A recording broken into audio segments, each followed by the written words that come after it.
नमस्कार, मैं हूं प्रज्ञा मिश्रा और आप देख रहे हैं प्रज्ञा का पन्ना। मास्क न लगाने पर पहली बार में 1000 रुपए जुर्माना रखा गया है। दूसरी बार मास्क न लगाने पर 10,000 रुपए जुर्माना रखा गया है। पूरा दिन सड़कों पर वसूली चल रही है। ठीक है, आपने अपनी तरफ से वसूली कार्यक्रम शुरू कर दिया है, लेकिन अस्पताल में बेड न मिलने पर सरकार पर कितना जुर्माना होना चाहिए? वेंटिलेटर न मिलने पर सरकार पर कितना जुर्माना होना चाहिए?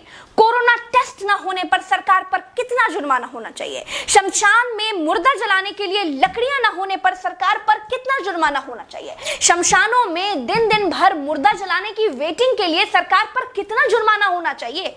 जितने मंत्री और ये मुख्यमंत्रियों ने बंगाल से कोरोना लाकर फैलाया है, उन पर कितना जुर्माना होना चाहिए? बंगाल में बिना मास्क महीने भर से घूम रहे नेताओं पर पर डे के हिसाब से कितना जुर्माना होना चाहिए?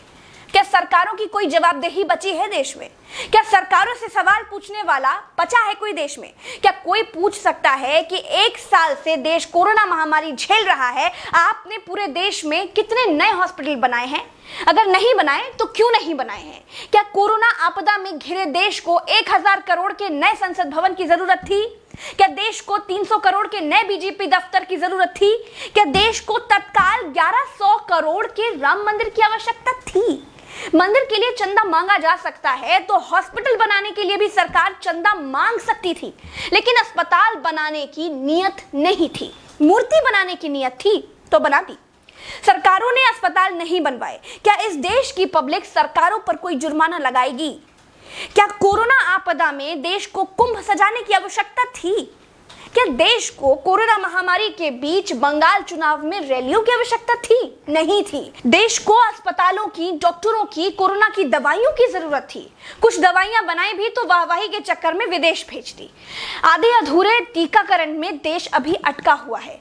और ये कैसा टीका बनाया है जिसे लगाने के बाद भी कोरोना हुआ जा रहा है? क्या कोई सवाल पूछेगा? चीन ने कोरोना को फैलाया और पूरी तरह से कंट्रोल कर लिया। अपनी जीडीपी में रिकॉर्ड बढ़ोतरी कर ली। चीन से सब कुछ तो ले ही लिया है, सीख भी ले लो। देश में सब आत्ममुग्धता के शिकार हैं। सबको अपनी अपनी तारीफ चाहिए। कुछ ने तारीफ के लिए तो फौज पाल रखी है, और जिनका मन फौज से भी नहीं भरता है, उन्होंने तारीफ के लिए सूचना और जनसंपर्क विभाग बना दिए हैं। गाते रहिएगा ना, जनता का बैंड तो ऑटोमेटिक बज ही रहा है।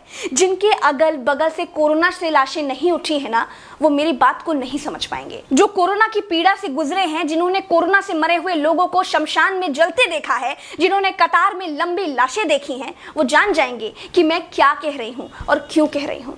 चलते हैं। राम राम, जय हिंद, दुआ सलाम।